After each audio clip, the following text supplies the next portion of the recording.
Assalamualaikum warahmatullahi wabarakatuh. Perkenalkan, nama saya Indra Kurniawan. Pada kesempatan kali ini saya akan menjelaskan tentang sequential dan binary search. Yang pertama, sequential search, di mana teknik pencarian dengan cara sequential search ini, data dalam array dibaca satu demi satu, diurutkan dari indeks terkecil ke indeks terbesar, maupun sebaliknya, berdasarkan data atau key yang kita cari. Ilustrasinya seperti menaiki anak tangga ataupun menuruni anak tangga. Jadi dia melakukan looping satu demi satu. Di sini ada cara kerjanya, cara kerja sequential search, yaitu data array yang di atas ini. Teman-teman bisa lihat, ini ada indeks dan data. Teman-teman harus bisa bedakan antara indeks dan data, di mana indeks dalam pemrograman itu dimulai dari 0 dan diakhiri ke n. Jadi banyaknya indeks, tergantung teman-teman ada berapa data yang mempunyai si indeks ini. Indeks ini adalah alamat si data. Oke, cara kerjanya sequential search ini yaitu data array yang di atas, yang 6 ini ya, 4, 2, 15 dan seterusnya, tidak perlu diurutkan terlebih dahulu. Jadi apa adanya. Lalu data array yang dicari misalkan 15. Di sini bisa kita lihat data 15. Bagaimana cara mencarinya data dengan nilai 15 tersebut? Teman-teman bisa lihat di sini, dari array indeks ke 0, caranya itu dicocokkan. Indeks ke 0 ini datanya nilainya berapa? Di sini bisa kita lihat indeks ke 0, nilai datanya adalah 6. Apakah 6 sama dengan data yang kita cari, yaitu 15? Jika dicocokkan bilangan yang akan dicarinya berbeda atau tidak sama, maka dilanjutkan step loopingnya ke indeks berikutnya. Lalu pada array indeks ke 1 juga bukan bilangan yang dicari. Kita lihat apakah benar. Ternyata indeks 1 mempunyai nilai data 4. Oke. Lalu di indeks kedua juga bukan data yang dicari, karena nilai datanya adalah 2, sedangkan data yang dicari adalah 15. Dilanjutkan kembali, looping kembali satu step ke berikutnya, yaitu indeks ketiga. Apakah indeks ketiga ini datanya yang dicari? Ya, benar. Ternyata nilainya sama, 15 di indeks ketiga nilai datanya ya. Lalu data yang dicarinya juga 15. Maka jika sudah sama atau sudah ketemu, maka tidak melakukan looping pencarian lagi atau berhenti setelah elemen. Teman-teman bisa dibaca di bawah, setelah elemen data yang dicari ketemu, maka pencarian akan berhenti tanpa memeriksa elemen setelah data 15. Jadi setelah data yang 15 ini ketemu ada di indeks ketiga, otomatis yang di belakangnya ini atau di sebelah kanan saya ini itu tidak akan dicari lagi atau melakukan lompatan looping seperti tadi lagi. Jadi diabaikan karena datanya sudah ketemu. Cara kerjanya seperti itu. Lalu ini adalah contoh dari pemrograman atau codingan dari sequential search. Teman-teman bisa dilihat seperti ini contohnya. Lalu selanjutnya adalah binary search. Binary search ini adalah metode pencarian di mana datanya harus diurutkan terlebih dahulu. Pada metode ini, data dibagi menjadi 2 bagian untuk setiap tahap pencariannya. Ilustrasinya seperti ini. Jika nanti saya berbicara tentang posisi, otomatis posisi ini menentukan si data yang sudah diurutkan ya. Jadi kalau misalnya datanya itu belum diurutkan, namanya list atau data ya, data yang belum diurutkan. Jika saya berbicara indeks, otomatis yang ini. Nah, nanti di slide berikutnya saya akan ada ilustrasi tentang cara kerja binary search ini. Sekarang saya sebutkan terlebih dahulu untuk cara kerjanya, di mana data array yang nilainya 1, 8, 2, 5, 4, 9, 7 ini adalah data awalnya yang belum diurutkan. Lalu dalam pemrograman kita urutkan terlebih dahulu dari mulai yang terkecil ke yang terbesar. Contohnya seperti ini. Dari atas data list yang belum disorting atau diurutkan, lalu diurutkan ke bawah 1, 2, otomatis data yang sudah diurutkan ini mempunyai alamat atau indeks. Dan indeks dalam pemrograman teman-teman harus selalu ingat, yaitu dimulai dari 0 sampai seterusnya ya. Di sini juga disebutkan kan, data array 1, 2, 3, data ini sudah diurutkan, lalu data diambil dari posisi awal. 1 posisi awal otomatis berarti ini. Jika kita lalu sampai posisi akhir berarti posisi yang paling ujung.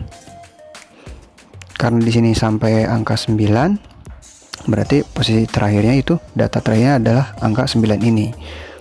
Dan di sini ada berapa angka? 1, 2, 3, 4, 5, 6, 7. Oke.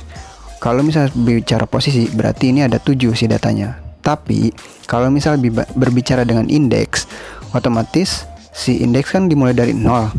Jadi indeksnya cuma ada 6 karena ada 0 di depannya. Kalau tadi kan data dimulai dari 1 ya untuk posisi. Nah, seperti itu. Lalu kemudian cara mencarinya seperti apa cara kerja binary search ini? Yaitu cara mencari posisi data tengah dulu. Jadi dicari dulu data posisi tengahnya agar si data yang kita cari itu bisa ketemu. Cara kerjanya adalah mencari data tengah terlebih dahulu dengan rumus indeks awal. Ingat ya teman-teman, ini indeks bukan posisi ya. Indeks berarti yang atas, yang ini si alamat si data itu. Indeks awal plus indeks akhir dibagi 2. Oke, teman-teman harus ingat-ingat ini adalah rumusnya untuk nanti bisa diaplikasikan di pemrograman. Lalu data tengah akan terus berubah sampai atau selama data yang dicari belum ketemu. Oke, berarti bisa berubah-ubah posisinya si data tengah tersebut sampai data atau yang kita cari itu ketemu. Kemudian data yang dicari dibandingkan dengan data yang di tengah, apakah sama atau lebih kecil ataupun lebih besar. Jika lebih besar ketentuannya, maka proses pencarian dicari dengan posisi atau indeks awal adalah posisi indeks tengah plus 1. Sedangkan jika lebih kecil maka di minus atau dikurangi. Jika data tengah sama dengan data yang dicari berarti ketemu. Dan selesai pemrogramannya. Otomatis program looping pun berhenti atau break. Di slide berikutnya saya akan menjelaskan tentang ilustrasinya. Kurang lebih seperti ini untuk ilustrasinya, di mana misalkan data yang kita cari adalah data bernilai 4. Ingat ya, di sini saya udah kasih tahu indeks dan data. Oke, bisa dibedakan. Dan di sini datanya sudah saya sorting ya. Jadi sudah berurutan. Yang pertama dilakukan adalah kita harus mencari data tengah. Oke. Di mana rumusnya adalah indeks awal plus indeks akhir dibagi 2.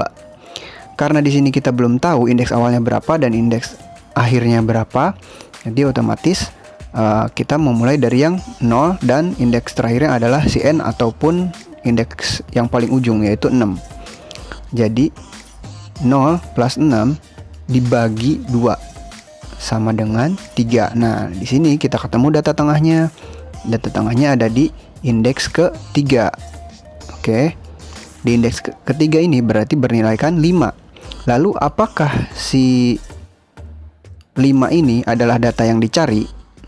Ternyata bukan. Karena 5 itu bukan 4 dan 5 lebih besar dari 4. Oke. Jadi data tengahnya, nilai data tengahnya lebih besar ternyata dibandingkan dengan data yang dicari. Maka, nah di sini teman-teman bisa lihat rumusnya ada di bawah. Jika data tengah lebih besar dari data yang dicari, maka akhir sama dengan indeks tengah min 1. Oke.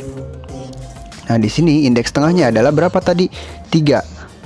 Min 1 kan karena lebih besar. Lalu isinya adalah 2. Nah, di sini karena kita di sini mencarinya akhir, otomatis si 2 ini adalah data akhir. Karena data akhirnya sudah ketemu, namun data tengahnya belum sama dengan data yang dicari, maka kita gunakan lagi rumus untuk mencari data tengah, yaitu indeks awal plus indeks akhir. Indeks awalnya kan belum ketemu ya, masih 0, jadi karena masih kayak default gitu. Kalau indeks akhirnya kan sudah ketemu ini, jadi kita tinggal masukin aja, lalu dibagi 2 sama dengan 1. Nah, inilah indeks tengahnya. Kita masukin lagi ke dalam data, tabel datanya. Nah, di sini apakah data tengahnya sama dengan data yang dicari? Ternyata bukan. Lalu 2, data tengahnya lebih kecil ternyata dibandingkan dengan data yang dicari, yaitu 4. Maka rumusnya adalah mencari awal sama dengan tengah plus 1. Nah, di sini adalah awalnya adalah 1 kan, di indeks 0 kan 1.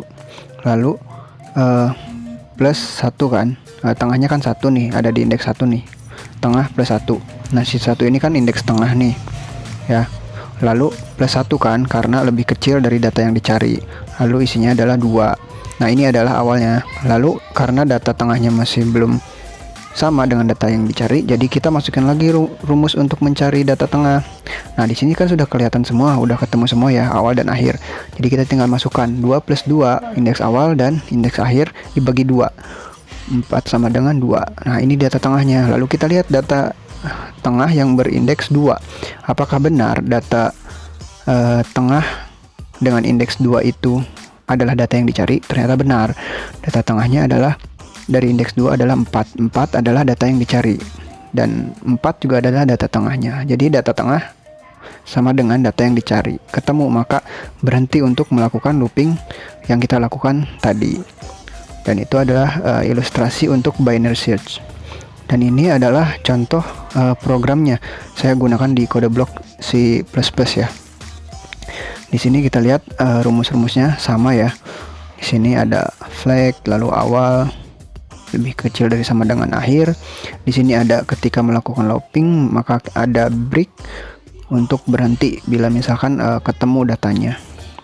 Lalu kita di sini juga ada perulangan if jika data ditemukan maka ditampilkan ini ya, data tengah ketemu maka tampilkan ini, data ditemukan pada indeks keberapa. Jika tidak, maka akan muncul data tidak ditemukan. Nah, karena kita cari di sini, masukkan data yang ingin Anda cari adalah 4, dan di sini data ditemukan pada indeks kedua, dan ini sudah diurutkan ya, sedangkan yang di atas belum. Oke, seperti ilustrasi yang sudah saya jelaskan tadi. Oke, sekian penjelasan dari saya. Mohon maaf bila banyak kekurangan. Terima kasih.